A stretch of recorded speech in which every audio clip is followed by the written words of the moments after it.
The year was 1885, when the Colorado Territory still held the raw promise of silver and the bitter taste of broken dreams. In the mining town of Millbrook, nestled between towering pines and unforgiving mountain peaks, hope arrived by train twice a week along with supplies, mail, and occasionally, brides who had traveled too far to turn back. This is the extraordinary story of Clara Bennett, a woman who discovered that sometimes the most unwanted paths lead to the most unexpected destinations, and Sheriff Jake Morrison, a man whose darkest secret would either destroy them both or forge a bond stronger than the silver veins that ran through the surrounding mountains. Before we jump back in, tell us where you're tuning in from, and if this story touches you, make sure you're subscribed, because tomorrow I've saved something extra special for you. Clara's journey to Millbrook began with a lie wrapped in desperation and sealed with a forged signature. Her intended husband, a miner named George Hartwell, had painted pictures of prosperity in his letters, describing a thriving claim and a comfortable home waiting for his bride. What Clara found instead was a hastily dug grave on Boot Hill, and a town full of suspicious stares that suggested George Hartwell had been neither prosperous nor particularly well-liked when a cave-in claimed his life 3 weeks before her arrival.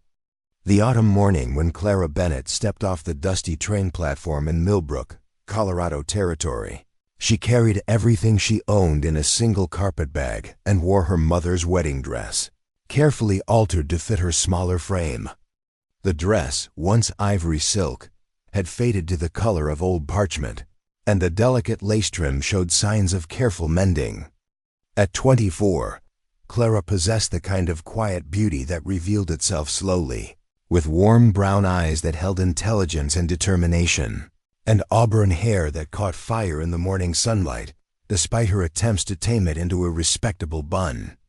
The train station consisted of little more than a weathered wooden platform and a small depot building that leaned slightly to one side, as if the mountain winds had been pushing against it for years. Clara stood motionless as other passengers dispersed, her eyes scanning the small crowd for any sign of George Hartwell, the man whose awkward letters had promised her a new life far from the suffocating expectations of Boston society. Minutes stretched into an uncomfortable eternity as the platform emptied, leaving Clara alone with her diminishing hope and growing certainty that something had gone terribly wrong. The station master, a grizzled man with tobacco-stained whiskers, approached her with the reluctant air of someone delivering unwelcome news. His eyes avoided hers as he cleared his throat and removed his cap, twisting it nervously in his weathered hands. "You wouldn't happen to be Miss Clara Bennett, would you?" he asked, his voice carrying the weight of difficult conversations.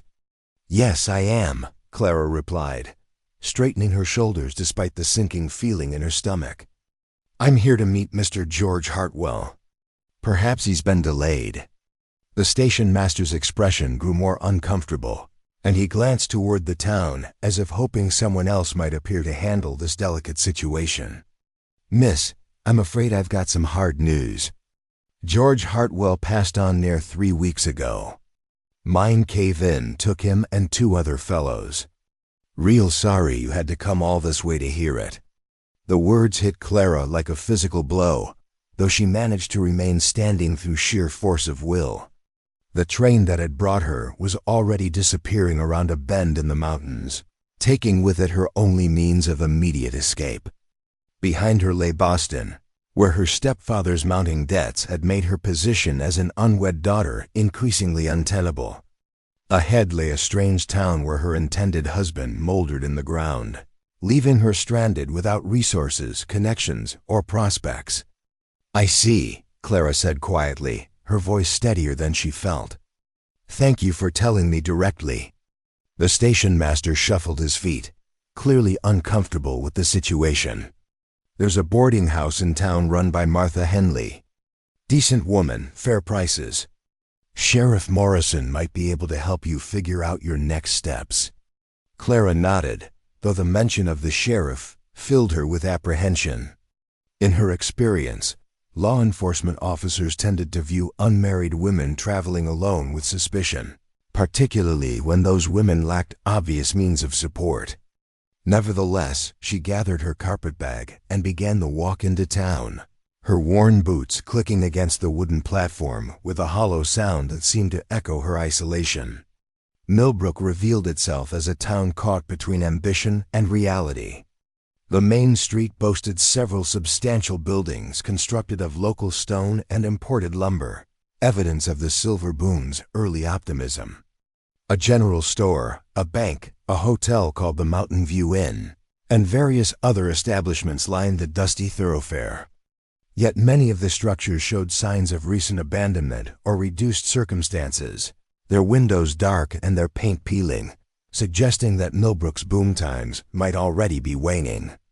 The sheriff's office occupied a solid stone building near the center of town, its barred windows and heavy door radiating an air of no-nonsense authority. Clara paused outside, gathering her courage before pushing through the door and stepping into the dimly lit interior. The office was larger than she had expected, with several desks, filing cabinets, and a wall of wanted posters that spoke to the frontier's ongoing struggles with lawlessness.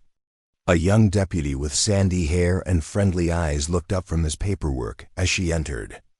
"Afternoon, miss. I'm Deputy Wilson. What can I do for you?" "I'm looking for Sheriff Morrison," Clara replied, clutching her carpetbag more tightly. "I've just arrived from Boston, and I'm afraid my circumstances have become rather complicated." Deputy Wilson's expression grew curious but not unkind. "Sheriff's out on patrol, won't be back until evening. Might I ask what sort of complications we're talking about?" Clara hesitated, uncertain how much to reveal to this stranger. "I came here as a mail-order bride to marry George Hartwell. I've just learned of his death."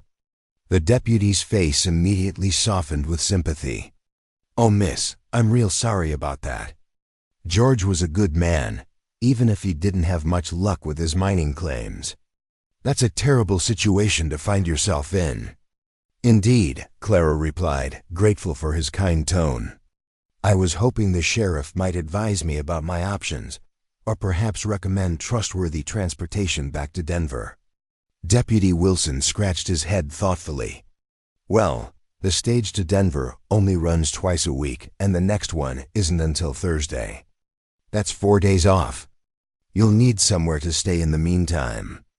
Martha Henley runs the cleanest boarding house in town, and she's got a good heart. Let me walk you over there and make proper introductions." Clara accepted his offer gratefully, and together they made their way down the main street toward a 2-story building with a freshly painted sign reading Henley's Boarding House. Structure appeared well maintained, with clean windows, a swept porch, and flower boxes that still held the last blooms of autumn. Martha Henley proved to be a woman in her 50s with graying hair, shrewd eyes, and the kind of practical demeanor that Clara associated with frontier survival. She listened to Clara's story with appropriate sympathy, while obviously assessing both Clara's character and her ability to pay for accommodations. $4 a week for room and board, Martha announced after completing her evaluation. Preparing and narrating this story took us a lot of time, so if you are enjoying it, subscribe to our channel. It means a lot to us. Now back to the story. That includes breakfast and supper, and I keep a clean house with no nonsense tolerated. You seem like a respectable young woman, and I'm sorry about your troubles, but business is business." Clara opened her small purse and counted out the required amount, knowing that this expenditure would leave her with precious little for the journey back to Denver. "I understand completely, Mrs. Henley. I appreciate your directness."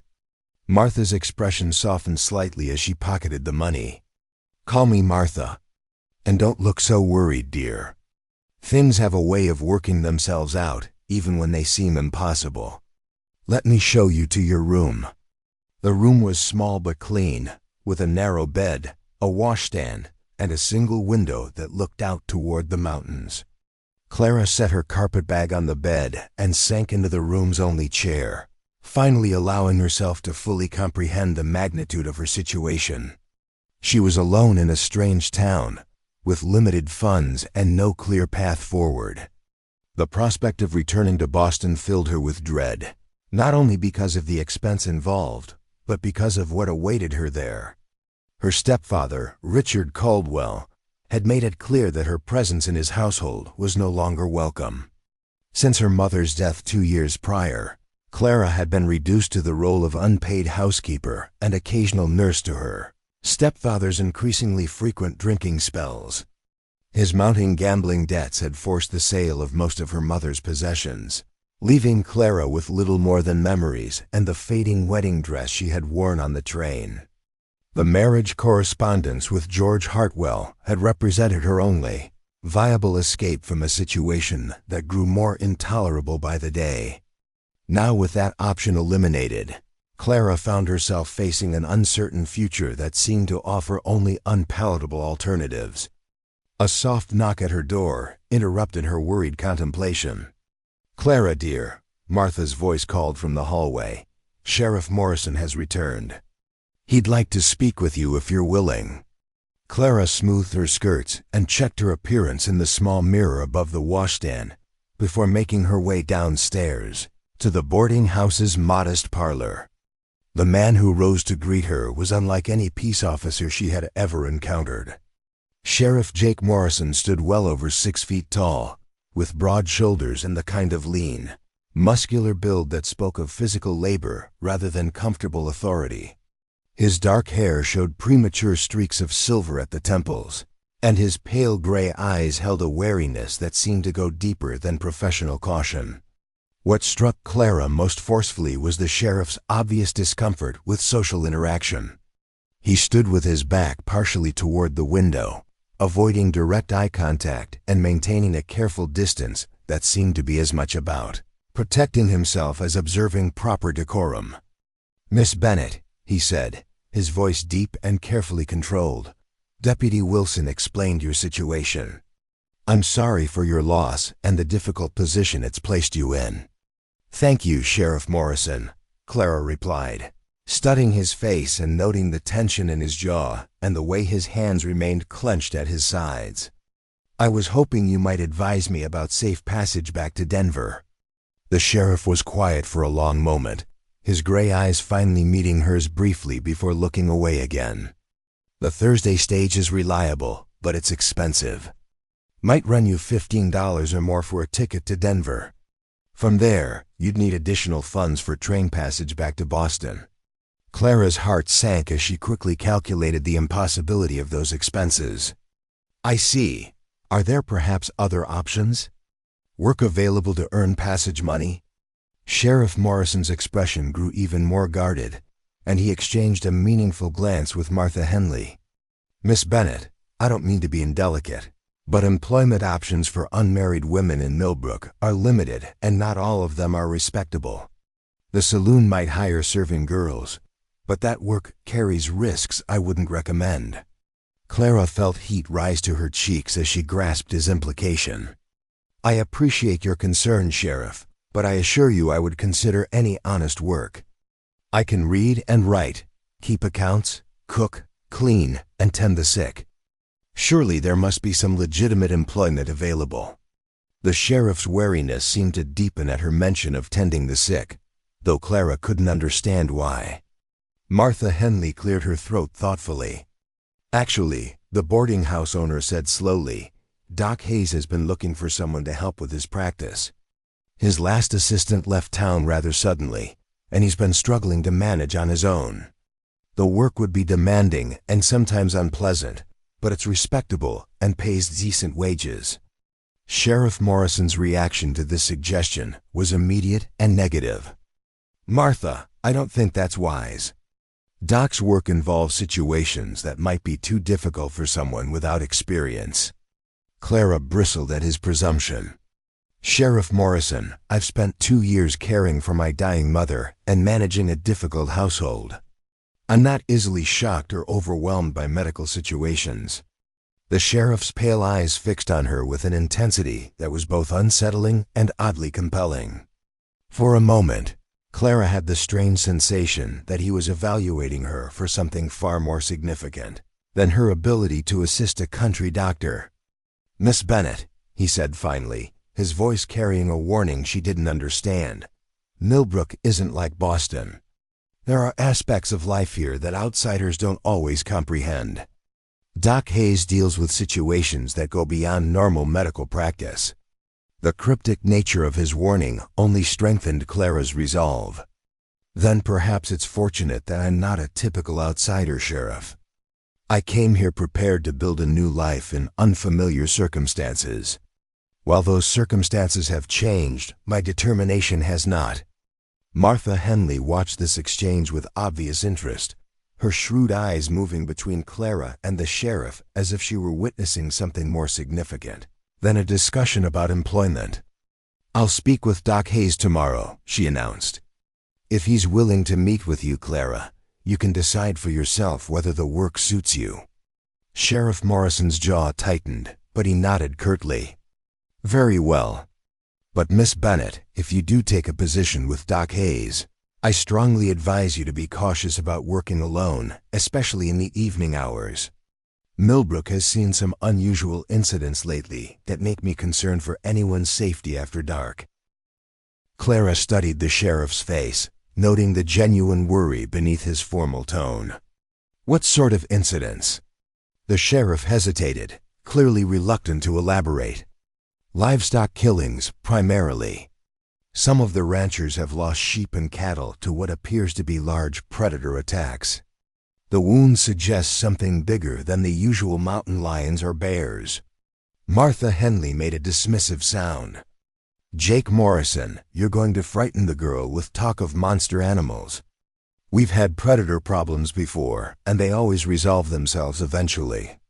But Clara noticed that the sheriff didn't look convinced by Martha's reassurance. His gray eyes held a knowledge that he wasn't sharing, and his obvious discomfort seemed to intensify as the conversation continued. "Nevertheless," Sheriff Morrison said firmly, "I recommend avoiding unnecessary travel after sunset until these animal attacks subside." Clara nodded her agreement, though privately she wondered if the sheriff's concern stemmed from more than simple predator worries. There was something about his demeanor, the way he avoided prolonged eye contact and seemed most uncomfortable when discussing evening hours, that suggested deeper complexities. After the sheriff departed with perfunctory politeness, Martha busied herself preparing supper while Clara helped set the table for the boarding house's other residents. The work felt good after the day's emotional turmoil, providing a sense of useful purpose that Clara had missed during her uncomfortable months in her stepfather's house. As they worked together, Martha proved to be an excellent source of information about Millbrook's residents and social dynamics. "Jake Morrison's been our sheriff for about 3 years now," she explained while slicing bread. "Came here from somewhere back east, though he's never been specific about where. Keeps to himself mostly, but he's fair and honest, which is more than we could say about his predecessor." Clara found herself curious about the reticent sheriff despite his obvious discomfort with her presence. "He seems very serious. Does he have family in the area?" Martha's hands paused in their work, and she gave Clara a shrewd look. "No family that anyone knows of. Lives alone in a cabin about 2 miles outside town. Comes in for work and supplies, but doesn't socialize much. Some folks think he's antisocial, but I believe he's just carrying some heavy burden from his past." The observation resonated with Clara, who recognized the signs of someone struggling with personal demons. He did seem particularly concerned about the animal attacks. "Are they really as serious as he suggested?" Martha's expression grew more sober. "Well, we have lost quite a bit of livestock over the past few months. The damage is pretty severe, worse than what you'd typically see from mountain lions. But Jake takes his protective duties seriously, sometimes more seriously than necessary." That evening, Clara met her fellow boarders during supper. There was Tom Bradley, a middle-aged mining engineer who worked for one of the larger operations. Mrs. Eleanor Blackwood, a widow whose husband had owned a successful general store. And Billy Murphy, a teenage boy who worked at the livery stable and helped with odd jobs around town. The conversation during the meal was polite but reserved, with Clara sensing that her status as an abandoned mail-order bride made the Clara others uncertain how to treat her. Mrs. Blackwood, in particular, seemed to view Clara with thinly veiled disapproval, as if her presence somehow reflected poorly on the town's reputation.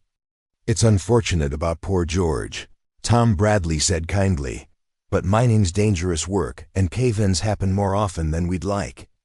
Still, it's a shame you came all this way for nothing." "Perhaps not for nothing," Clara replied quietly. "I'm hoping to find work with Doc Hayes if he'll have me." Mrs. Blackwood's eyebrows rose disapprovingly. "Doc Hayes deals with some rather unseemly situations, my dear.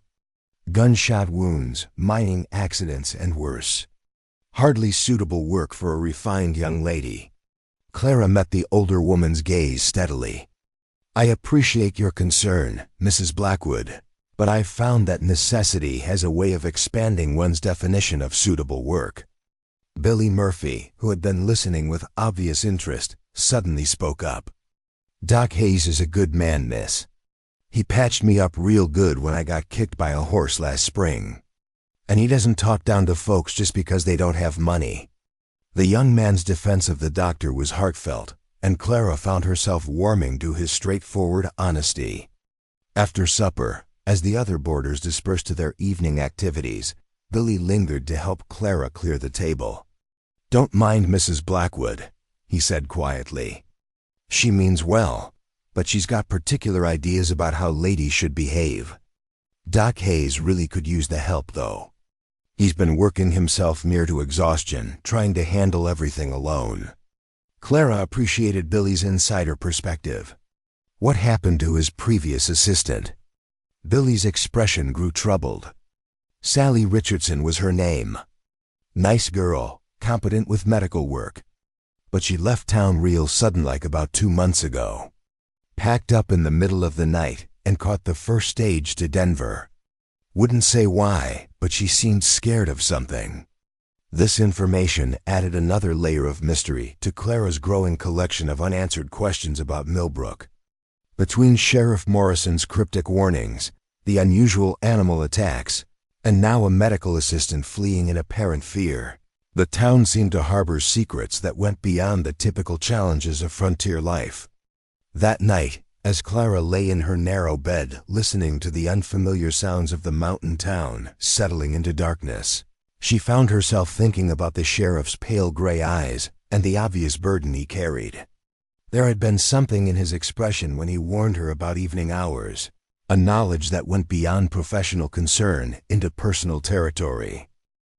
Outside her window, a wolf's howl echoed through the mountains, long and mournful and surprisingly close to town.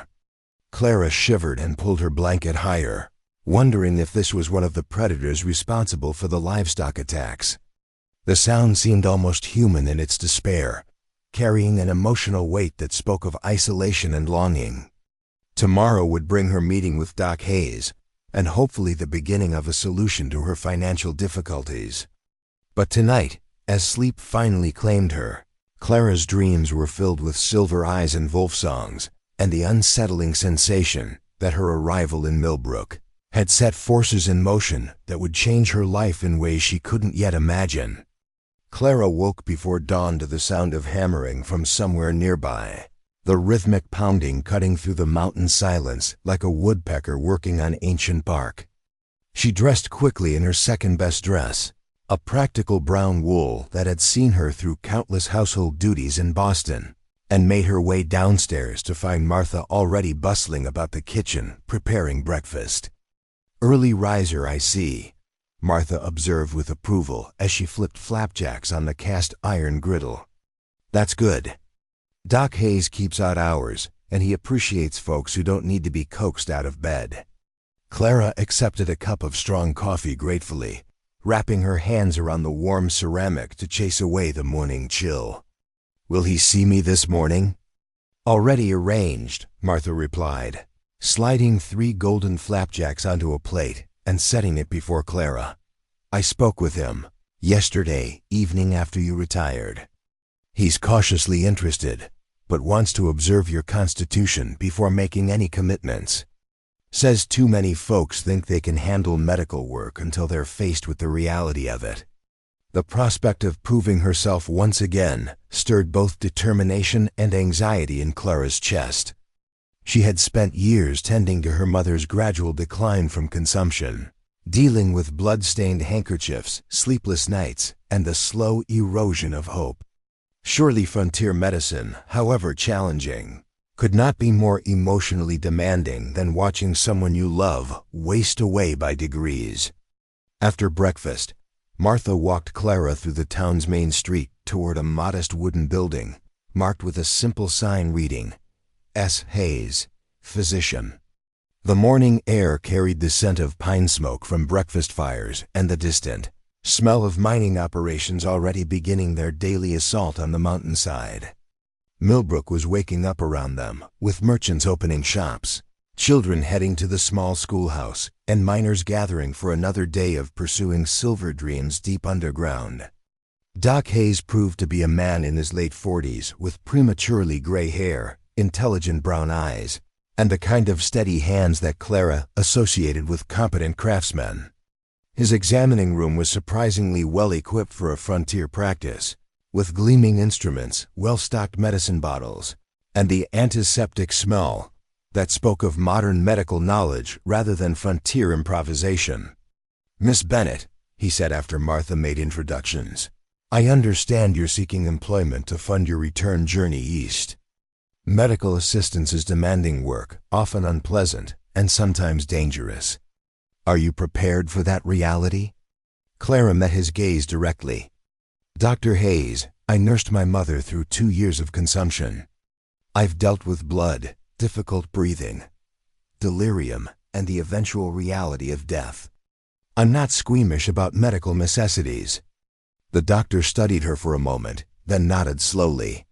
"Consumption is indeed challenging to witness and treat. However, frontier medicine presents different obstacles. Gunshot wounds, mining accidents, difficult births, and occasionally situations that require both medical knowledge and personal courage. Can you follow instructions precisely, even when you don't understand the reasoning behind them?"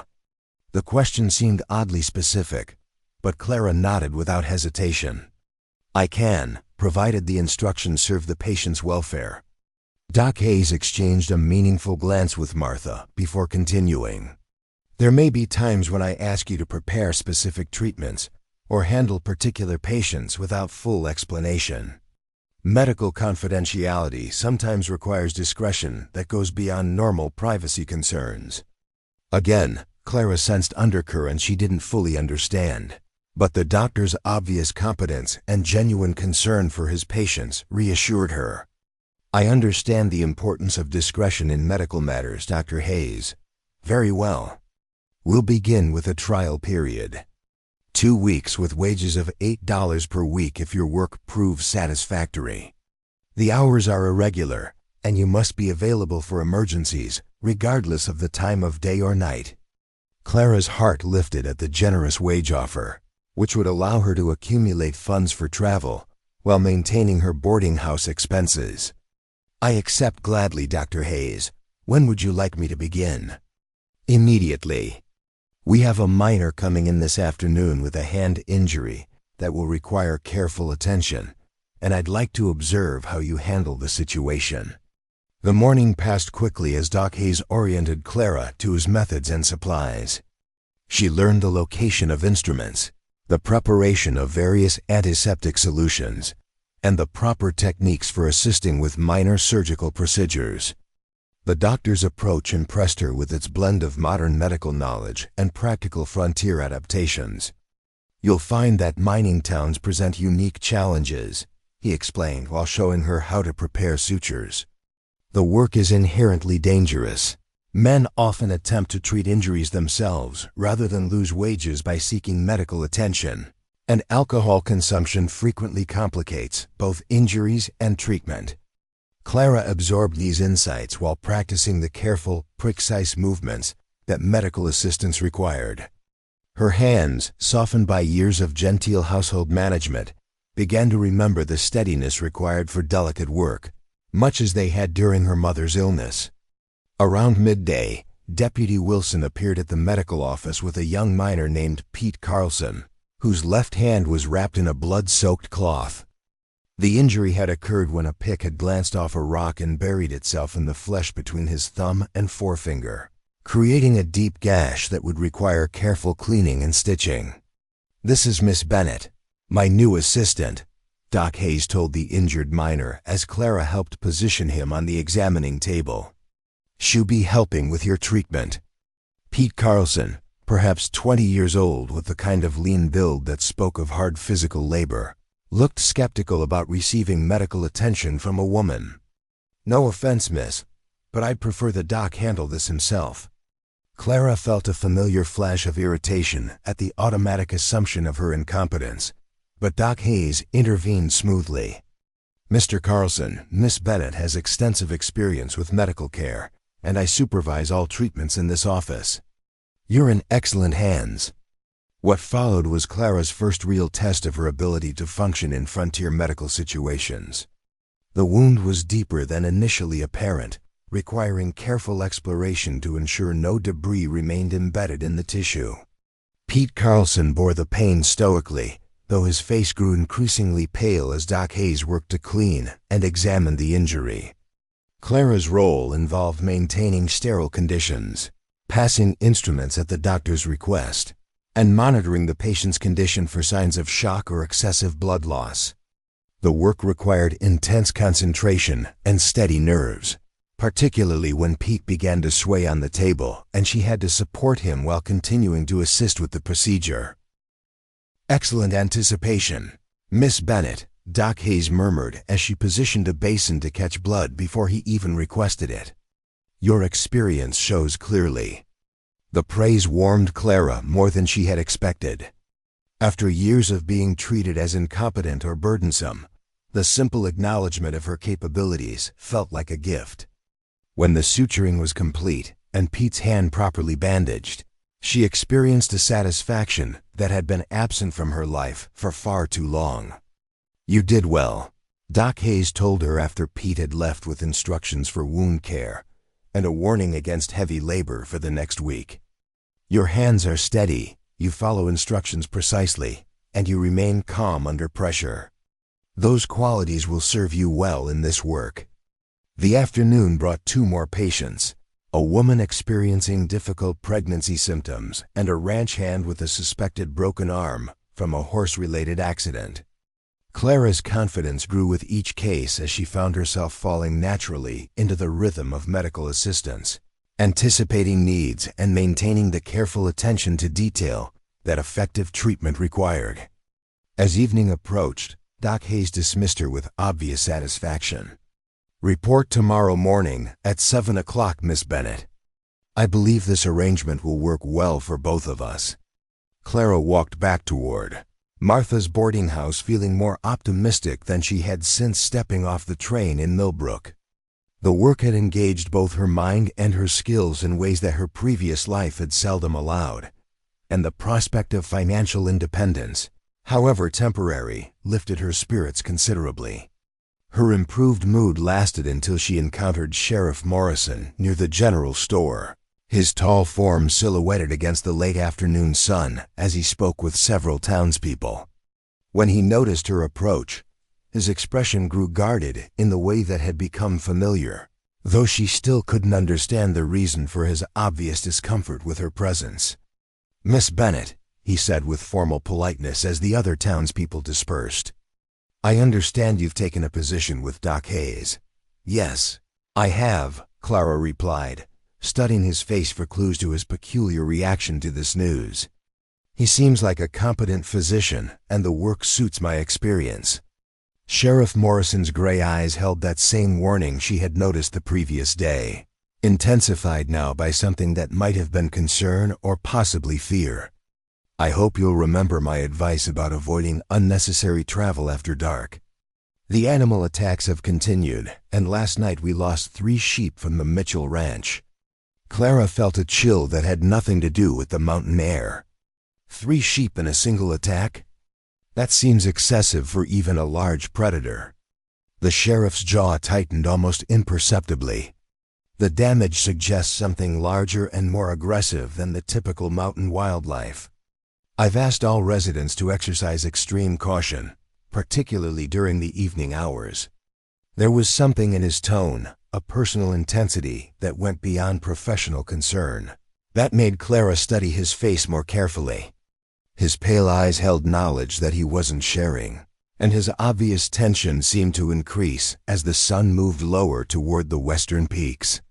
"Sheriff Morrison," she said carefully, "is there something specific about these attacks that you haven't shared with the townspeople? Some detail that might help us understand the danger better?" For a moment, his carefully maintained composure slipped, revealing a flash of something that might have been anguish before his professional mask settled back into place. "Miss Bennett, there are aspects of frontier life that outsiders often fail to appreciate until it's too late. I strongly urge you to trust my judgment in this matter." The cryptic nature of his response only deepened Clara's curiosity, but before she could pursue the matter further, Deputy Wilson approached with obvious urgency. "Sheriff, we've got trouble at the Silver Dollar Saloon. Tom Bradley's had too much to drink, and he's starting fights with anyone who'll engage him." Sheriff Morrison's attention immediately shifted to this more immediate concern. "I'll handle it directly," he told his deputy before turning back to Clara. "Miss Bennett, please remember what I've said about evening precautions." As Clara watched the sheriff stride toward the saloon with the kind of purposeful movement that spoke of extensive experience handling difficult situations, she found herself increasingly puzzled by his behavior. His warnings about animal attacks seemed genuine enough, but there was something more personal in his concern, something that suggested knowledge or involvement beyond his role as a peace officer. That evening at supper, Clara mentioned the sheriff's continued warnings to her fellow boarders, curious about their perspectives on both the attacks and Sheriff Morrison's obviously intense concern about them. "Jake Morrison takes his protective duties seriously," Tom Bradley said, looking somewhat embarrassed about his earlier altercation at the saloon. "Sometimes maybe too seriously. We've had predator problems before, and they always resolve themselves eventually." Mrs. Blackwood sniffed disapprovingly. "The sheriff is an odd man, if you ask me. Lives alone out there in the mountains, keeps to himself, and seems to know things about this town that he doesn't share with the rest of us." Billy Murphy, who had been quietly eating his stew, looked up with obvious disagreement. "Sheriff Morrison's a good man. He's helped my family more than once, and he's fair in his dealings with everyone. If he says there's danger, people should listen." Clara appreciated the young man's loyalty, but she couldn't shake the feeling that there were layers to the situation that none of them fully understood. "Billy, have you noticed anything unusual about these animal attacks? Anything that might explain the sheriff's particular concern?" Billy hesitated, glancing around the table as if uncertain whether to share his observations. "Well, the timing's been strange. Most predator attacks happen when animals are hunting for food, usually during dawn or dusk hours. But these attacks have all happened in the middle of the night, and the damage is worse than what you'd typically see." Mrs. Blackwood leaned forward with obvious interest. "What do you mean by worse?" "The animals that were killed weren't just killed for food," Billy explained reluctantly. "They were torn apart, like whatever did it was angry or frenzied. And there's never any tracks that make sense. Big paw prints that don't match any animal we know, and they just seem to disappear after a certain distance." This information sent a chill through Clara that had nothing to do with the evening temperature. The picture Billy painted suggested something far more disturbing than normal predator behavior, something that might justify Sheriff Morrison's obvious anxiety about the situation. "Has anyone actually seen what's responsible for these attacks?" Clara asked. Tom Bradley shook his head. "That's part of what makes it so unsettling. With normal predator problems, someone usually catches a glimpse of a mountain lion or bear. But whatever's doing this seems to avoid any contact with humans. Except for the damage it leaves behind, Martha added grimly as she cleared the supper dishes. And the fear it's creating in this community. After supper, Clara helped with the evening cleaning while contemplating the growing mysteries surrounding Millbrook. The animal attacks, Sheriff Morrison's cryptic warnings, Doc Hayes' emphasis on discretion, and the previous medical assistant's sudden departure all seemed connected in ways she couldn't yet understand. As she prepared for bed, Clara found herself drawn to her window by another of those haunting wolf howls that had marked her first night in town. The sound was closer this time, seeming to come from the forested area between the town and the mountains. But as she listened more carefully, she realized that the howl held an almost human quality, a note of despair that spoke of intelligence and emotion rather than simple animal communication. The howl came again, long and mournful, and Clara felt an unexpected response in her chest, a sympathy that seemed entirely inappropriate for her reaction to a wild animal. There was something in that sound that resonated with her own sense of isolation and displacement, as if the creature making it understood what it meant to exist on the margins of a world that didn't quite accept you. A movement in the street below caught her attention, and Clara leaned closer to the window to get a better view. A tall figure was walking purposefully through the shadows, moving away from town toward the source of the howling. Even in the dim light, she recognized Sheriff Morrison's distinctive silhouette and purposeful stride. What struck her as odd was the timing. The sheriff had been adamant about the dangers of traveling alone after dark, yet here he was venturing into the very area where the mysterious attacks had been occurring. Either he was remarkably brave, incredibly foolish, or he possessed knowledge about the situation that others lacked. Clara watched until his figure disappeared into the darkness beyond the town's edge, then remained at the window for several more minutes hoping to see his safe return. The wolf howling had stopped abruptly when the sheriff's figure had moved in that direction, leaving only the normal sounds of night settling over the mountain town. Eventually, she forced herself away from the window and into bed, though sleep proved elusive.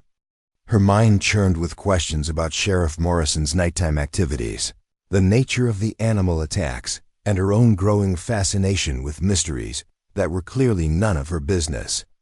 Tomorrow would bring another day of medical work with Doc Hayes, and Clara was determined to prove herself worthy of the position that represented her pathway to financial independence. But as she finally drifted toward sleep, her thoughts kept returning to pale gray eyes and cryptic warnings, and the haunting sound of something crying out in the darkness with entirely too much human emotion for a wild animal.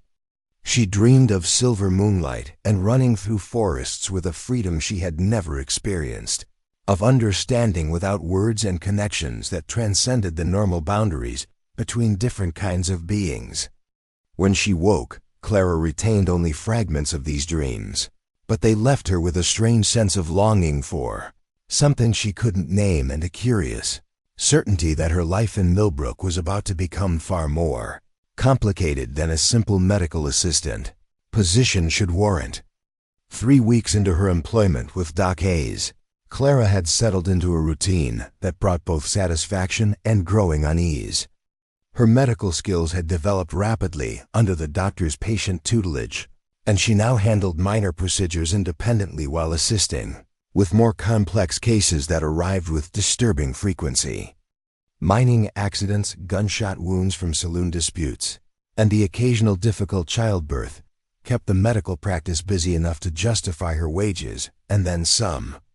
What troubled Clara most was not the demanding nature of the work, but the pattern of injuries that seemed to have no reasonable explanation. Twice in the past week, ranchers had arrived at the medical office with deep claw marks across their arms and torsos, claiming they had been attacked while checking on their livestock during the night. The wounds were unlike anything Clara had seen from typical predator encounters, too precise and too deep, as if made by something with both intelligence and particular malice. Doc Hayes treated these cases with professional competence, but Clara noticed his increased tension and the way he questioned each victim carefully about the exact circumstances of their encounters. More significantly, She observed that he always insisted on examining these particular patients alone, sending her on errands or asking her to prepare supplies in another room while he conducted his assessments. The morning of the full moon, Clara arrived at the medical office to find Doc Hayes already present despite the early hour, his normally composed demeanor replaced by obvious anxiety. He moved about the examining room with jerky, distracted motions, checking and rechecking supplies that were already perfectly organized. "Dr. Hayes," Clara ventured carefully, "is there something specific I should prepare for today? You seem concerned about something." The physician paused in his restless activity and fixed her with a steady gaze. "Clara, there may be situations tonight that require your absolute discretion and unquestioning cooperation. Can I count on you to follow my instructions exactly, even if they seem unusual, or if you don't understand the reasoning behind them?" The intensity of his request reminded Clara of Sheriff Morrison's cryptic warnings, and she felt that same sense of being on the periphery of knowledge that others possessed but wouldn't share. "Of course, Dr. Hayes. I've always followed your medical guidance precisely." "This may go beyond normal medical guidance," he said quietly. "There are aspects of life in Millbrook that are not immediately apparent to newcomers. Tonight, those aspects may become relevant to our work here." Before Clara could pursue this mysterious statement further, the office door burst open to admit Deputy Wilson supporting a ranch hand named Miguel Santos, whose shirt was torn and bloodied. The injury appeared to be another of the inexplicable claw attacks, but this one was fresh enough that Miguel was still shaking with shock and fear. "It wasn't no mountain lion, Doc," Miguel insisted as Clara helped him onto the examining table. "This thing, it walked on two legs part of the time, and its eyes glowed like silver coins in the moonlight. When it looked at me, I swear it was thinking like a person thinks." Doc Hayes exchanged a meaningful glance with Deputy Wilson before beginning his examination of Miguel's wounds. "Sometimes shock and fear can make us perceive things differently than they actually occurred," he said soothingly while cleaning the deep scratches across Miguel's shoulder. "The important thing now is preventing infection and ensuring proper healing." But Clara noticed that the doctor's hands trembled slightly as he worked, and his questions to Miguel were more detailed than usual, focusing particularly on the exact time of the attack and whether Miguel had seen the creature's face clearly.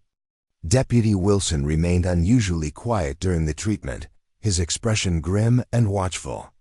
After Miguel had been bandaged and sent home with strict instructions about wound care, Doc Hayes dismissed Deputy Wilson with obvious relief. Once they were alone, the doctor turned to Clara with an expression that was both apologetic and determined. "Clara, I need you to remain here tonight after normal hours. There may be additional patients requiring immediate attention, and I'll need your assistance." The request struck Clara as odd, given that emergencies typically brought patients to the medical office at unpredictable times, regardless of preparation. "Is there some reason to expect more injuries tonight specifically?" Doc Hayes was quiet for a long moment, his weathered face reflecting an internal struggle between honesty and caution. "The attacks tend to be more frequent and more severe during the full moon," he said finally. "I've learned to prepare accordingly." Clara absorbed this information, noting that it suggested a pattern the doctor had been observing for some time. "Dr. Hayes, how long have these unusual attacks been occurring in Millbrook?" "About 3 years," he replied quietly. "Since shortly after Sheriff Morrison arrived in town." The correlation struck Clara as significant, though she couldn't determine whether it was merely coincidental or suggested something more troubling. "Has anyone made that connection publicly?" Doc Hayes's expression grew cautious. "Clara, there are some observations that are best kept between medical professionals. The townspeople are frightened enough without additional speculation about causes they might not understand." The rest of the day passed with unusual quiet, as if the entire town were holding its breath in anticipation of something. Clara noticed fewer people on the streets than normal, and those she did see moved with purposeful haste, avoiding lingering conversations or unnecessary exposure. Even Martha Henley had seemed nervous at breakfast, repeatedly checking the locks on the boarding house doors and windows. As evening approached, Doc Hayes became increasingly agitated, checking his medical supplies obsessively and positioning certain instruments where they would be easily accessible. Clara observed these preparations with growing unease, particularly when she noticed that several of the items he arranged were not typical medical tools, but rather heavy-duty restraints and what appeared to be tranquilizing medications. "Dr. Hayes," she said carefully, "what exactly are you expecting tonight?" Before he could respond, a commotion in the street drew their attention to the window. Sheriff Morrison was making his way through town with deliberate strides, his normally controlled demeanor replaced by obvious tension. As Clara watched, he stopped to speak with several townspeople, his gestures urgent and his expression more animated than she had ever seen it. "He's telling them to secure their homes and livestock," Doc Hayes observed grimly. "It's going to be a difficult night." Clara turned from the window to study the doctor's face. "You know what's causing these attacks, don't you? You and Sheriff Morrison both know exactly what we're dealing with." Doc Hayes met her gaze steadily, and for a moment, Clara thought he might finally explain the mysteries that had been accumulating since her arrival in Millbrook. Instead, he simply nodded toward the supplies he had been arranging. "Help me prepare the back room," he said quietly. "We'll need a secure space that can be completely isolated from the main office if necessary." The back room of the medical office was typically used for storage, but under Doc Hayes' direction, Clara helped transform it into something that resembled a combination of hospital room and prison cell. Heavy blankets covered the single window, the furniture was moved against the walls, and the restraints Doc Hayes had prepared were positioned for immediate use. "Clara," the doctor said when their preparations were complete, "whatever happens tonight, you must remember that your safety depends on following my instructions without question. Do not attempt to help anyone I tell you to stay away from, and do not leave this building under any circumstances until I give you permission." The solemnity of his tone sent a chill through Clara's chest. "Dr. Hayes, you're frightening me. What kind of danger are we expecting?" "The kind that tests everything you believe about the nature of reality," he replied quietly.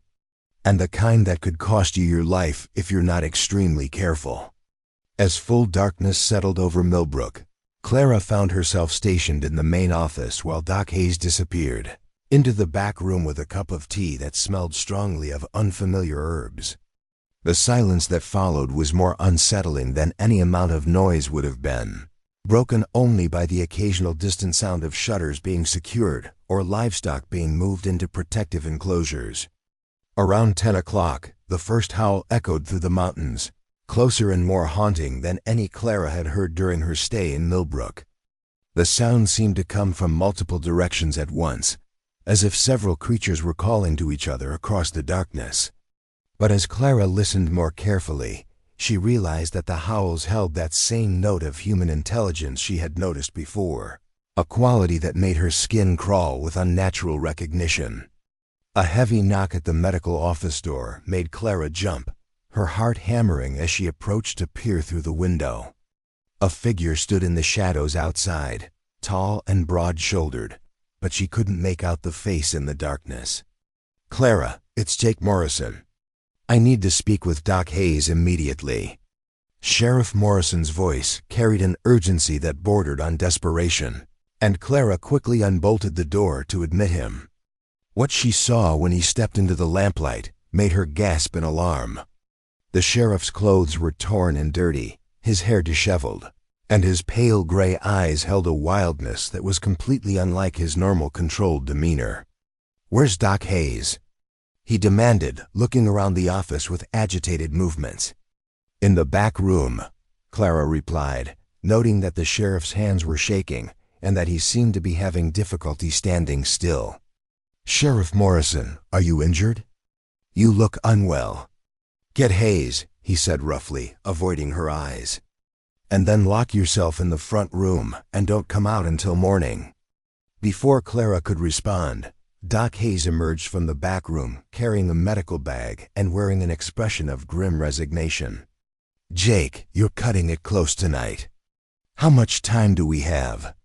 "Not enough," Sheriff Morrison replied, his voice already becoming rougher and less controlled.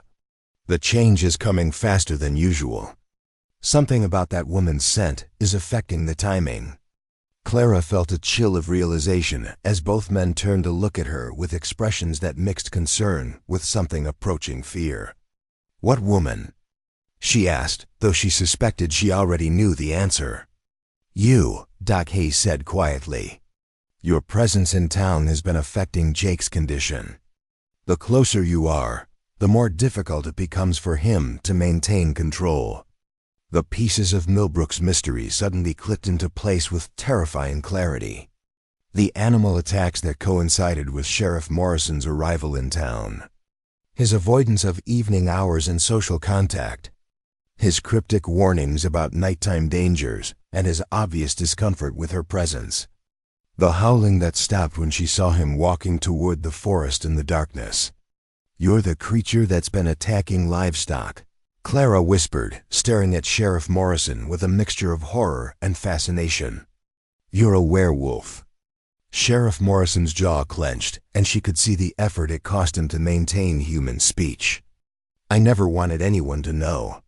I came to Millbrook to isolate myself, to live somewhere remote enough that I couldn't hurt innocent people. But my presence is making it worse," Clara said, understanding flooding through her. "Somehow I'm affecting your ability to control the transformation." Doc Hayes stepped between them, his medical bag ready. "Clara, you need to leave the room now. Jake's transformation is beginning, and it's not safe for you to be near him when it happens." But even as the doctor spoke, Clara could see that Sheriff Morrison was changing before her eyes. His features were becoming more angular, his pupils dilating, and a low growl was building in his chest. Most disturbing of all, his pale gray eyes remained fixed on her with an intensity that was both terrifying and oddly compelling. "I can't," Sheriff Morrison said through gritted teeth. "The scent of her fear, her concern for me, it's making the wolf stronger. I need to be restrained before I hurt her." Doc Hayes immediately moved to support the sheriff, guiding him toward the back room with practiced efficiency. "Clara, prepare the restraints and the sedative I showed you earlier. Quickly now." Clara's medical training overrode her shock and fear, allowing her to function despite the surreal nature of the situation. She gathered the supplies Doc Hayes had prepared while listening to the sounds of struggle from the back room, where Sheriff Morrison was fighting against his own changing nature with obviously diminishing success. When she entered the back room carrying the medical supplies, Clara saw that Sheriff Morrison was partially secured to a reinforced bed frame, though his increasing size and strength were making the restraints strain against their moorings. His transformation was more advanced now, his face elongating into something between human and wolf, his hands becoming clawed, and his entire body growing larger and more muscular. What struck Clara most powerfully was that throughout this horrifying change, his eyes remained focused on her with an awareness that was entirely human in its intensity and concern. "The sedative," Doc Hayes called urgently as Sheriff Morrison's struggles against the restraints intensified. "We need to administer it before he breaks free." Clara prepared the injection with steady hands despite the chaos around her, drawing the proper dosage into the syringe while Doc Hayes fought to hold the transforming sheriff still enough for treatment. As she approached with the needle, Sheriff Morrison's changing features focused on her with desperate intensity. "Clara," he managed to say through teeth that were becoming fangs, "stay away from me. I don't want to hurt you." But Clara found herself moving closer rather than retreating, driven by an impulse she couldn't explain. "You won't hurt me," she said quietly, reaching out to touch his face despite Doc Hayes' sharp warning against contact. The moment her fingers made contact with Sheriff Morrison's skin, the most extraordinary thing happened. His transformation slowed dramatically, the wild desperation in his eyes calming to something approaching peace. His breathing became less labored, and his struggles against the restraints ceased almost entirely. Impossible, Doc Hayes breathed, staring at the scene before him. I've never seen anything like this reaction. Clara kept her hand against Sheriff Morrison's face, somehow knowing instinctively that her touch was providing an anchor that helped him maintain control over the change. What's happening? She asked softly. I don't know, Sheriff Morrison replied, his voice stronger and more human than it had been moments before. But your touch makes the wolf calmer, less aggressive. It's like you're speaking to that part of me in a language I don't understand. Doc Hayes approached cautiously, his medical training warring with disbelief at what he was witnessing. Jake, are you maintaining control over the transformation? More than I ever have before, Sheriff Morrison confirmed, his pale eyes never leaving Clara's face. She's somehow affecting the curse in a way I didn't know was possible. Clara felt a strange sense of rightness about her ability to calm his transformation, as if this inexplicable connection between them served some purpose that was larger than either of their individual circumstances. Is this why my presence in town has been affecting you? Because I have some kind of influence over your condition? Sheriff Morrison nodded slowly, his features gradually returning to their normal human proportions. From the moment you arrived in Millbrook, the wolf has been more restless, more difficult to control. But now I understand why. It wasn't agitation at your presence, it was recognition. Recognition of what? Clara asked, though she suspected the answer would change everything about her understanding of her own nature. Of another being who exists between two worlds, Sheriff Morrison replied quietly. Someone who understands what it means to be neither fully one thing nor another. Doc Hayes had been observing their interaction with professional fascination, and now he spoke thoughtfully. Clara, have you ever experienced anything that couldn't be explained by normal human abilities? Dreams or instincts that seem to come from somewhere beyond your own experience? Clara thought immediately of her dreams of running through forests within human freedom, of her inexplicable emotional response to the wolf howling, and of her instinctive understanding of how to calm Sheriff Morrison's transformation. Yes, she admitted quietly.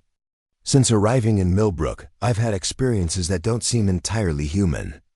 Sheriff Morrison's hand found hers where it still rested against his face. Clara, I think you may have abilities that you don't yet understand. Abilities that complement my curse in ways that could help us both. The implications of this possibility filled Clara with both excitement and trepidation. She had come to Millbrook as an unwanted mail-order bride, seeking simple employment to fund her journey elsewhere. Instead, she had discovered a purpose and a connection that challenged everything she thought she knew about herself and the limits of human nature. As the full moon reached its peak outside, Clara remained in the back room of Doc Hayes' medical office, her hand maintaining contact with a man whose terrible secret had become the key to unlocking mysteries about her own nature that she was only beginning to comprehend.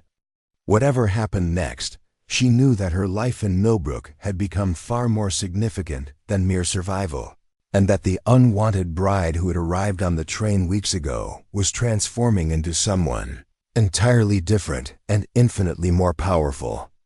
The morning after the full moon brought an uncomfortable normalcy that Clara found more unsettling than the previous night's revelations.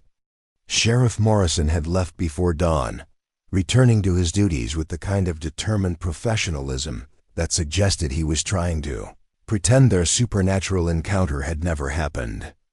Doc Hayes busied himself with routine medical tasks, though Clara caught him watching her with obvious curiosity about how she would handle her newfound knowledge. Clara herself moved through her medical assistant duties with mechanical precision while her mind processed the extraordinary events of the night. She had touched a transforming werewolf and somehow calmed his change through methods she couldn't begin to understand. More disturbing still, the experience had felt natural, as if she were accessing abilities that had always existed within her, but had remained dormant until circumstances demanded their emergence. The knock at the medical office door came precisely at noon, delivered by a well-dressed stranger whose expensive suit and polished manner marked him as distinctly out of place in Millbrook's frontier setting. Clara opened the door to find a man in his 50s with calculating eyes and the kind of smooth confidence that immediately raised her suspicions. "Miss Clara Bennett, I presume?" the stranger said, removing his hat with practiced courtesy. "My name is Richard Caldwell. I believe we have important matters to discuss." The name hit Clara like a physical blow, and she instinctively stepped backward as recognition flooded through her. Richard Caldwell was her stepfather, the man whose gambling debts and cruel indifference had driven her to seek marriage with a stranger rather than remain in Boston. His presence in Millbrook could only mean disaster. "Mr. Caldwell," she managed, fighting to keep her voice steady, "what brings you to Colorado Territory?"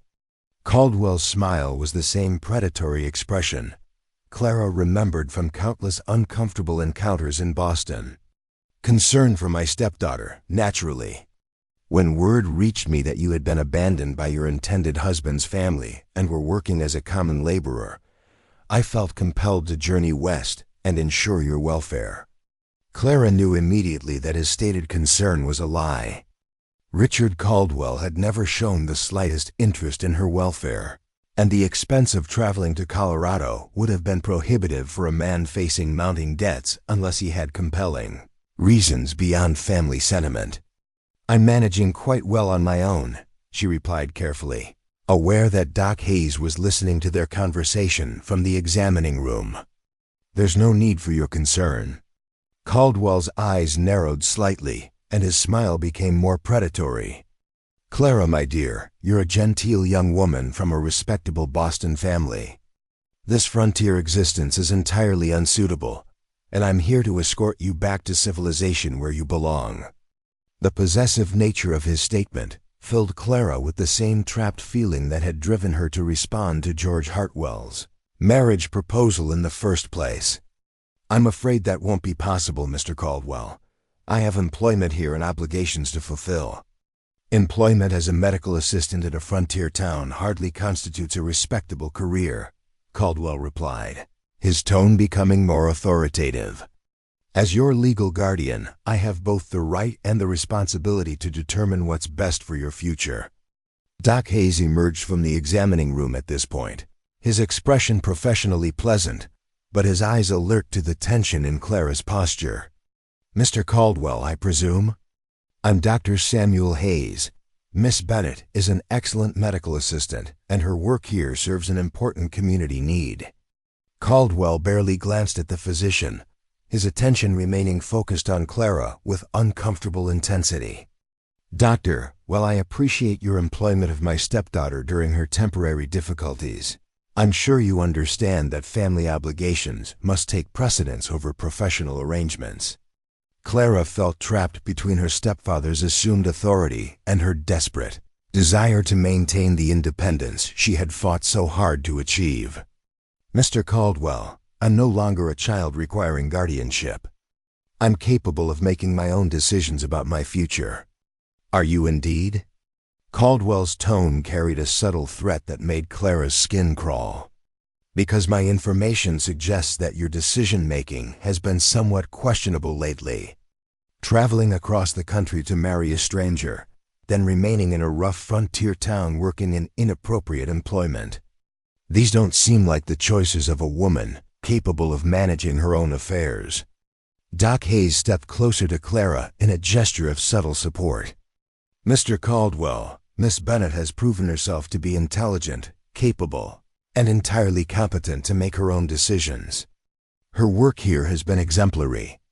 Caldwell's eyes fixed on the doctor with obvious displeasure at this interference. "Dr. Hayes, while I'm sure your intentions are good, family matters are best handled within the family. Clara will be returning to Boston with me on the next available transportation." The casual assumption of control over her life triggered a flash of anger in Clara that surprised her with its intensity. "I will not be returning to Boston, Mr. Caldwell. I have no desire to resume living under your roof, and I'm legally free to make my own choices about my residence and employment." Caldwell's mask of paternal concern slipped slightly, revealing the calculating coldness underneath. "Clara, you're being unreasonable. Surely you realize that a woman alone in a place like this faces dangers you can't even imagine. I've heard disturbing reports about animal attacks and unexplained violence in this area." The mention of the animal attack sent a chill through Clara as she realized that her stepfather's knowledge of local events was more comprehensive than casual inquiry would explain. "What sort of reports?" "The kind that suggest this town harbors secrets that could be dangerous to innocent residents," Caldwell replied smoothly. "I would hate for you to become involved in situations that are beyond your understanding or control." Doc Hayes's expression grew cautious at this veiled threat. "Mr. Caldwell, are you suggesting that you have specific information about threats to Miss Bennett's safety?" Caldwell smiled again, but this time the expression held genuine malice. "I'm simply observing that frontier towns often attract individuals whose backgrounds and intentions are not immediately apparent. A young woman alone might easily find herself in compromising situations with people who are not what they appear to be." Clara felt certain that her stepfather's words contained threats disguised as concern, though she couldn't determine their exact nature. "Mr. Caldwell, I appreciate your stated concern for my welfare, but I'm perfectly capable of assessing any risks associated with my current situation." "Are you?" Caldwell asked pointedly. "Because my sources suggest that you've been spending considerable time with the local sheriff, a man whose background is entirely mysterious and whose behavior has raised questions among some of the more observant residents." The direct reference to Sheriff Morrison filled Clara with alarm, particularly given the supernatural secrets she now shared with him. "Sheriff Morrison is a respected law enforcement officer who has shown nothing but professional courtesy in his interactions with me."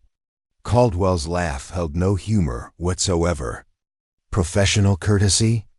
Clara, my dear, I have it on good authority that the sheriff's nighttime activities are far from professional, and that his interest in you goes well beyond courtesy." Doc Hayes stepped forward with obvious concern. "Mr. Caldwell, I must ask what you're implying about Sheriff Morrison's character. He's served this community with distinction and integrity." "Has he indeed?" Caldwell's tone suggested he possessed information that contradicted this assessment. "Dr. Hayes, I think you might be surprised by what a thorough investigation into the sheriff's background would reveal. But perhaps we should discuss these matters privately, without subjecting my stepdaughter to unpleasant details." Clara's anger flared at being treated like a child who couldn't handle adult conversations. "Mr. Caldwell, if you have accusations to make about Sheriff Morrison, I insist on hearing them directly rather than being protected from information that concerns people I work with." Caldwell studied her face for a moment before nodding slowly. "Very well, Clara. Since you insist on being treated as an adult capable of handling difficult truths, let me share what I've learned about your sheriff friend." He paused dramatically before continuing with obvious satisfaction at having captured their complete attention. "Sheriff Jake Morrison's real name is Jacob Blackthorne, and he's wanted for questioning in connection with a series of violent deaths that occurred in Wyoming Territory 3 years ago. Deaths that bore remarkable similarities to the animal attacks that have been plaguing this area since his arrival." The accusation hit Clara like a physical blow, not because she believed it entirely, but because it contained enough elements of truth to be genuinely dangerous. Sheriff Morrison had indeed arrived in Millbrook approximately 3 years ago, and his werewolf condition did make him capable of the kind of violence Caldwell was describing. Doc Hayes's face had gone pale, but his response was immediate and firm. "Mr. Caldwell, those are serious accusations that would require substantial evidence to support. Are you prepared to present such evidence to proper authorities?" Caldwell's smile suggested he was indeed prepared to do exactly that. "Dr. Hayes, I have documentation that raises significant questions about the sheriff's past," and I believe the territorial marshal would be very interested in examining the patterns I've identified." Clara felt a growing sense of panic as she realized that her stepfather possessed information that could destroy both Sheriff Morrison's life and any possibility of her remaining safely in Millbrook. "What do you want, Mr. Caldwell? What will it take for you to leave Sheriff Morrison alone and allow me to continue my life here?" Now we're approaching the heart of the matter," Caldwell replied with obvious satisfaction. "Clara, I want you to return to Boston where you belong, and I want certain property documents that your dear departed mother left in your possession." The mention of property documents confused Clara completely. "What property documents?" "Mother left me nothing but personal effects and a small amount of jewelry that you already forced me to sell." Caldwell's expression grew predatory.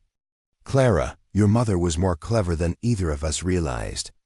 Before her death, she transferred ownership of certain valuable mining claims in Colorado Territory to your name, using legal documents that she hid among her personal effects. Claims that are worth considerably more than the cost of my journey west to retrieve them." The revelation struck Clara like lightning. Her mother had somehow acquired mining claims in Colorado Territory, possibly as an investment or inheritance that she had concealed from her husband. Claims that were now legally Clara's property and apparently valuable enough to motivate Caldwell's expensive pursuit. "I know nothing about any mining claims," Clara said honestly, though her mind was racing through possibilities. "If such documents exist, I haven't seen them." "But you do have access to your mother's remaining personal effects," Caldwell pointed out smoothly. "Effects that you brought with you to Colorado Territory in that carpet bag you carried off the train." Clara's heart sank as she realized that Caldwell's knowledge of her movements was far more detailed than casual inquiry could account for. He had been tracking her activities since her departure from Boston, possibly even arranging for information about her situation in Millbrook. Doc Hayes watched this exchange with growing alarm. "Mr. Caldwell, if Miss Bennett owns valuable mining property, that's her business to manage as she sees fit. You have no legal claim to those assets." "Don't I?" Caldwell's tone became openly threatening. "Dr. Hayes, a careful examination of the sheriff's background combined with evidence of Clara's inappropriate relationship with a wanted man would raise serious questions about her mental competency to manage valuable property, questions that a territorial court might resolve in favor of her closest male relative." The full scope of Caldwell's plan became clear to Clara with horrifying precision. He intended to use Sheriff Morrison's supernatural secrets and Clara's association with him to have her declared mentally incompetent, allowing him to seize control of the mining claims her mother had secretly secured for her. "You're threatening to destroy an innocent man's life in order to steal property that rightfully belongs to me," Clara said, her voice shaking with anger and fear. Caldwell shrugged with casual indifference to the moral implications of his scheme. "I'm protecting my stepdaughter from making decisions that could ruin her life while ensuring that valuable family assets are properly managed. The sheriff's fate is unfortunate, but necessary for the larger good." Clara looked around the medical office that had become her sanctuary, at Doc Hayes who had become her mentor and friend, and thought of Sheriff Morrison whose terrible secret had somehow become connected to her own emerging abilities. All of it was threatened by her stepfather's greed and willingness to destroy innocent lives for financial gain. "What if I agreed to return to Boston with you?" she asked quietly. "Would you leave Sheriff Morrison alone?" Caldwell's expression grew triumphant. "Of course, my dear. Once you're safely back where you belong and we've located your mother's documents, there would be no need for further investigation into local law enforcement matters." Doc Hayes stepped forward with obvious distress. "Clara, you can't seriously be considering this. You've built a life here, developed skills and relationships that matter to you." Clara met the doctor's eyes with a sadness that went deeper than personal loss. "Dr. Hayes, some prices are too high to ask others to pay. If my leaving Millbrook protects Sheriff Morrison and this community from my stepfather's threats, then perhaps it's the right choice. But even as she spoke these words, Clara felt a rebellion rising within her that had nothing to do with her previous timid acceptance of circumstances beyond her control. The woman who had calmed a werewolf's transformation with her bare hands was not the same person who had fled Boston in desperation months earlier. "Actually, Mr. Caldwell," she said, her voice growing stronger, "I have a counter-proposal. You will leave Millbrook immediately and abandon any plans to pursue Sheriff Morrison or interfere with my life here. In exchange, I'll consider discussing the mining claims you mentioned." Caldwell's confident expression flickered with surprise at her defiant tone. "Clara, you're hardly in a position to make demands. I hold all the cards in this situation." "Do you?" Clara asked, taking a step closer to her stepfather. "Because it occurs to me that your accusations against Sheriff Morrison might be difficult to prove, especially if the community stands behind him. And your attempts to have me declared incompetent might face some challenges if I have the support of respectable witnesses to my mental stability and good character." Caldwell's eyes narrowed as he realized that Clara was no longer the frightened, compliant stepdaughter he remembered from Boston. "Clara, you're making a serious mistake if you think you can defy me successfully." "Perhaps," Clara replied calmly, "but I'm willing to find out. You see, Mr. Caldwell, I've learned some things about myself since leaving Boston. Things that might surprise you considerably." As if summoned by their confrontation, Sheriff Morrison's familiar footsteps sounded on the office porch. Clara felt a surge of both relief and anxiety at his arrival, knowing that his presence would either resolve the crisis or escalate it beyond any possibility of peaceful solution. The door opened to admit the sheriff, whose pale gray eyes immediately assessed the tension in the room before fixing on Richard Caldwell with obvious suspicion and dislike. Clara realized that Sheriff Morrison's supernatural senses had probably detected her distress and drawn him here despite the risk of encountering her stepfather during daylight hours. "Miss Bennet," Sheriff Morrison said formally, though his gaze never left Caldwell's face. "Dr. Hayes, I hope I'm not interrupting anything important." Caldwell's reaction to the sheriff's arrival was immediate and visceral, his confident demeanor replaced by something approaching fear. Clara realized that her stepfather's knowledge of Sheriff Morrison's supernatural nature might be more complete than she had initially understood. "Sheriff Morrison," Caldwell said carefully, his voice lacking its previous certainty. "How convenient that you should arrive just as Clara and I were discussing her future plans." Sheriff Morrison's expression remained professionally neutral, but Clara could sense the tension coiling within him. "Mr. Caldwell, isn't it? I understand you've traveled quite a distance to visit Miss Bennet." The polite exchange carried undercurrents of threat that made Clara's skin crawl with apprehension. Her stepfather and the man she was coming to care for were circling each other like predators, each assessing the other's strengths and weaknesses while preparing for a confrontation that could destroy everything she had worked to build in Millbrook. Standing between them, Clara realized that the crisis had moved beyond her ability to resolve through compromise or surrender. Whatever happened next would determine not only her own future, but the fate of the supernatural secrets that had become intertwined with her heart. The silence that followed Sheriff Morrison's arrival stretched like a taut wire ready to snap. Clara could feel the supernatural tension radiating from Jake as he faced her stepfather, his enhanced senses no doubt detecting the threat that Caldwell represented to everything they had discovered about themselves and each other. Caldwell recovered his composure first, straightening his expensive suit jacket with deliberate precision. "Sheriff Morrison, or should I say, Jacob Blackthorne, I believe we have much to discuss regarding your true identity and certain incidents in Wyoming territory." Jake's expression didn't change, but Clara saw his hands slowly clench into fists at his sides. "I'm afraid you have me confused with someone else. Mr. Caldwell, I've been sheriff of Millbrook for 3 years, and my record here speaks for itself." "Does it indeed?" Caldwell reached into his jacket pocket and withdrew a folded document. "Because I have here a warrant for the arrest of Jacob Blackthorne in connection with multiple deaths in Wyoming. Deaths involving animal attacks remarkably similar to those plaguing this community since your arrival."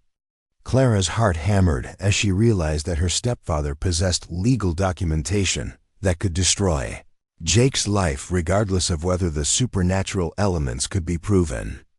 Even false accusations backed by official paperwork could force Jake to flee Millbrook or face imprisonment for crimes he hadn't committed. Doc Hayes stepped forward with professional calm. "Mr. Caldwell, may I examine those documents? As the local physician who treated the victims of our recent animal attacks, I might be able to provide relevant medical perspective on any similarities you're claiming." Caldwell hesitated, clearly reluctant to allow examination of his evidence. "Dr. Hayes, I appreciate your professional interest, but these matters are best handled by proper law enforcement authorities." "Then perhaps we should summon the territorial marshal," Jake said quietly, his pale gray eyes fixed on Caldwell with predatory intensity. "I'm sure he would be interested in examining the authenticity of any warrants and investigating how you came to possess them." The suggestion clearly rattled Caldwell, whose confident demeanor flickered with uncertainty. Clara realized that her stepfather's documentation might not withstand official scrutiny, particularly if it had been forged or obtained through questionable means. "That won't be necessary," Caldwell said quickly.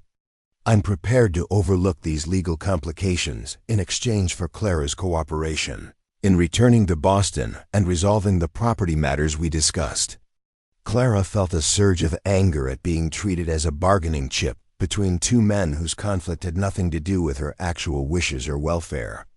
"Mr. Caldwell, I've already told you that I'm not returning to Boston under any circumstances. Your threats against Sheriff Morrison only strengthen my resolve to remain in Millbrook."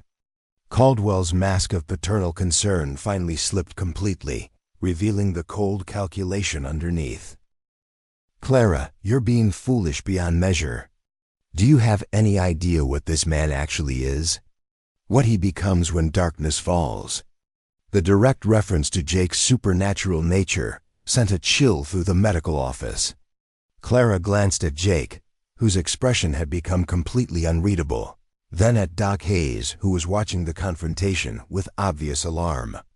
"I know exactly what Sheriff Morrison is," Clara said firmly, taking a step closer to Jake despite Caldwell's shocked expression. "He's a man who saved my life when I was abandoned and defenseless.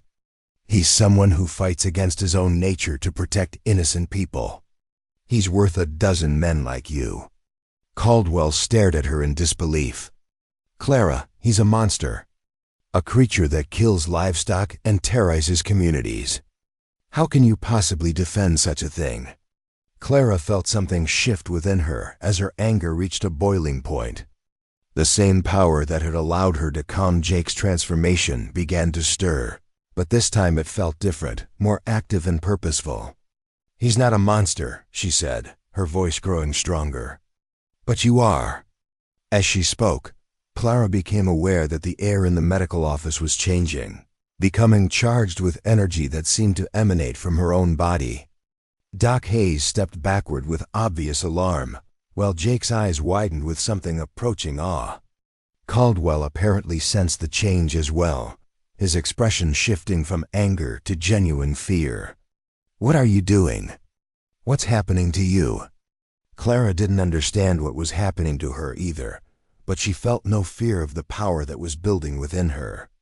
Instead, she felt a righteous clarity that burned away years of intimidation and self-doubt. "I'm becoming who I was always meant to be," she said simply. The energy surrounding Clara intensified, and suddenly she could perceive things about the people in the room that went far beyond normal human senses. She could feel Jake's wolf nature, wild and protective and utterly devoted to her welfare. She could sense Doc Hayes' deep compassion and his genuine concern for both her and Jake's safety. And she could perceive her stepfather's nature with crystal clarity, seeing the greed and cruelty that motivated his every action. "You forged those documents," she said with absolute certainty, though she had no idea how she knew this. "There's no warrant for Jacob Blackthorne because that name doesn't exist in any official records. You created the entire identity to threaten Sheriff Morrison with accusations you couldn't prove." Caldwell's face had gone pale, and he took an involuntary step backward. "You can't possibly know that. You're guessing. Am I?" Clara asked, her new awareness expanding to encompass details she shouldn't have been able to perceive. "You've been gambling again, haven't you? The mining claims you're so desperate to obtain aren't just valuable. They're your only hope of avoiding financial ruin. You owe money to people who won't accept excuses much longer." Jake and Doc Hayes watched this exchange with fascination, as Clara revealed knowledge that no normal human senses could have provided. Caldwell's expression grew increasingly desperate as his carefully constructed plans crumbled under her supernatural perception. "Even if that were true," Caldwell said, attempting to regain some semblance of control, "it doesn't change the fact that you're consorting with a dangerous creature. The territorial authorities would still be interested in investigating the sheriff's background." Clara smiled, and for the first time in her life, the expression held genuine confidence rather than polite compliance. "Mr. Caldwell, I think you'll find that the territorial authorities have more pressing concerns than investigating the background of a respected sheriff based on the accusations of a desperate gambler with forged documentation." As she spoke, Clara became aware that her power was having an effect on Caldwell that went beyond simply revealing his lies. He was becoming increasingly agitated, his breathing growing labored and his hands shaking with what appeared to be genuine terror.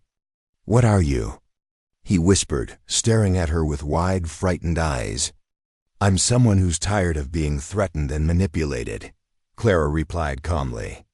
"And I'm someone who's discovered that she has the ability to protect the people she cares about." Jake moved closer to Clara, his presence both protective and supportive. "Clara, whatever you're doing, be careful. Power like this can be dangerous if it's not properly controlled." Clara looked at him with gratitude, realizing that his supernatural experience allowed him to understand what was happening to her in ways that others couldn't. "I can control it," she said, with quiet confidence. "It feels natural, like something I've always known how to do but never needed before." Doc Hayes approached cautiously, his medical training warring with disbelief at what he was witnessing. "Clara, your abilities seem to be connected to emotional states. Strong feelings might amplify whatever power you're accessing." The observation made sense to Clara, who realized that her anger at Caldwell's threats and her protective instincts toward Jake had triggered abilities she hadn't known she possessed. But rather than feeling frightened by these supernatural capabilities, she felt empowered in ways she had never imagined possible. Caldwell was now backing toward the medical office door, his earlier arrogance replaced by obvious panic. "This isn't over, Clara. There are other ways to handle situations like this, other authorities who might be interested in unusual occurrences in frontier towns." "Mr. Caldwell," Clara said firmly, her voice carrying a note of command that surprised everyone present, including herself. "You will leave Millbrook immediately and never return. You will destroy any forged documents you've created and abandon any plans to pursue the mining claims. And you will never again threaten anyone I care about." The words carried a weight that seemed to settle over Caldwell like physical pressure. His eyes widened with shock as he realized that Clara's commands felt compulsive, as if some part of his mind was being influenced to comply with her wishes. "You can't make me do anything," he protested, though his voice lacked conviction. Clara stepped closer to him, her newfound power radiating confidence and determination. "Can't I? You're going to discover that some things are more important than money, Mr. Caldwell, like the safety and happiness of people who deserve better than your manipulation." Caldwell's face had gone ashen, and sweat beaded on his forehead despite the cool mountain air. "I don't understand what's happening. This isn't natural." Neither is a man who transforms into a wolf, Clara pointed out reasonably. But we learn to adapt to circumstances we don't fully understand. You'll learn to adapt to mine. With that, Clara reached out and placed her hand on Caldwell's forehead, the same gesture she had used to calm Jake's transformation.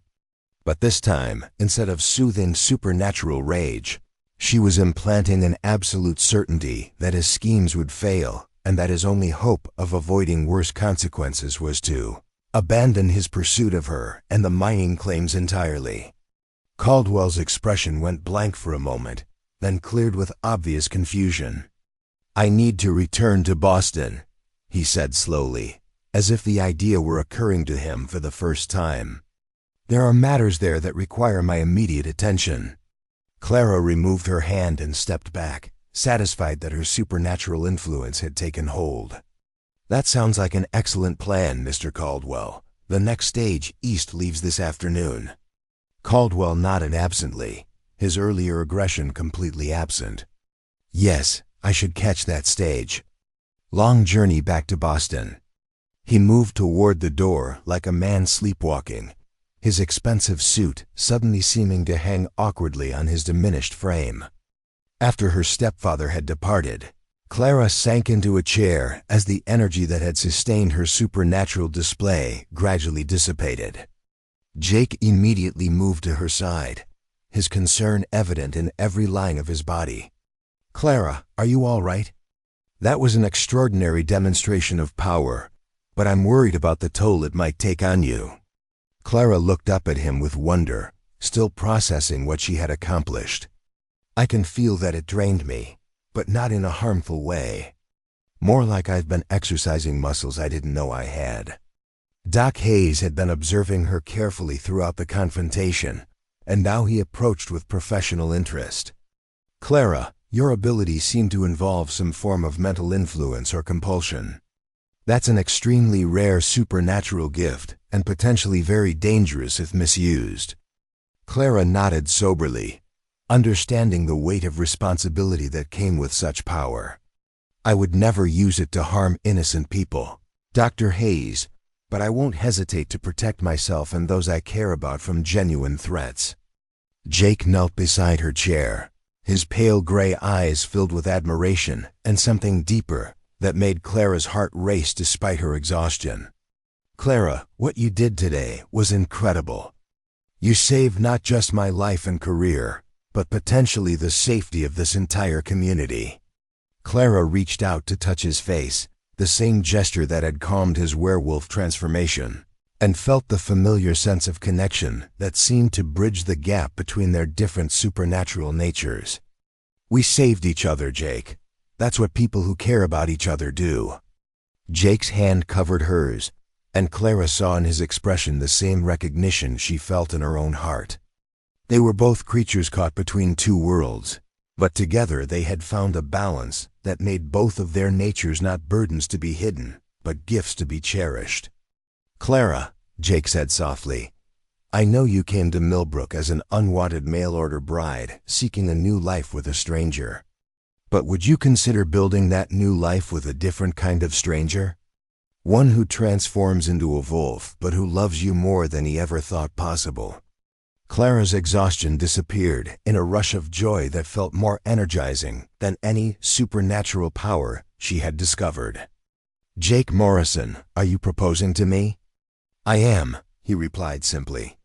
"If you'll have a sheriff who occasionally howls at the moon, and a woman who can compel people to tell the truth and abandon their schemes for world conquest." Clara laughed, a sound of pure happiness that filled the medical office with warmth. "I can't think of anything I'd like more." Doc Hayes cleared his throat with obvious amusement. "Well then, I suppose I'll need to prepare for my first supernatural wedding ceremony. Should be interesting to see what kind of reception a werewolf sheriff and a woman with mental influence abilities will throw." As evening fell over Millbrook, Clara stood on the porch of the medical office with Jake's arm around her shoulders, watching the sun set behind the mountains that had become her home. The mail-order bride who had arrived in desperation weeks ago had discovered not only her own supernatural abilities, but a love that transcended the boundaries between human and inhuman worlds. The mining claims that her mother had secretly secured for her would indeed prove valuable, but not in the way Richard Caldwell had intended. Clara planned to use the proceeds to fund improvements to Millbrook's medical facilities and to help other displaced women find new lives on the frontier. The Unwanted Bride had become a bridge between worlds, just as her supernatural abilities allowed her to bridge the gap between human and werewolf nature. As the first stars appeared in the darkening sky, Jake's arms tightened around her protectively. No regrets about choosing this life over a return to Boston society. Clara leaned back against his solid warmth, feeling more at home than she ever had in the civilized world she had left behind. None whatsoever. I've learned that sometimes the most unwanted paths lead to the most extraordinary destinations. The wolf that would emerge with the next full moon would be gentled by her touch, and the supernatural power that had manifested to protect those she loved would be guided by wisdom and compassion. Together, they would build a life that honored both their human hearts and their supernatural natures, proving that love could indeed transform even the most unlikely circumstances into something beautiful and lasting. Up next, you've got 2 more standout stories right on your screen. If this one hit the mark, you won't want to pass these up. Just click and check them out.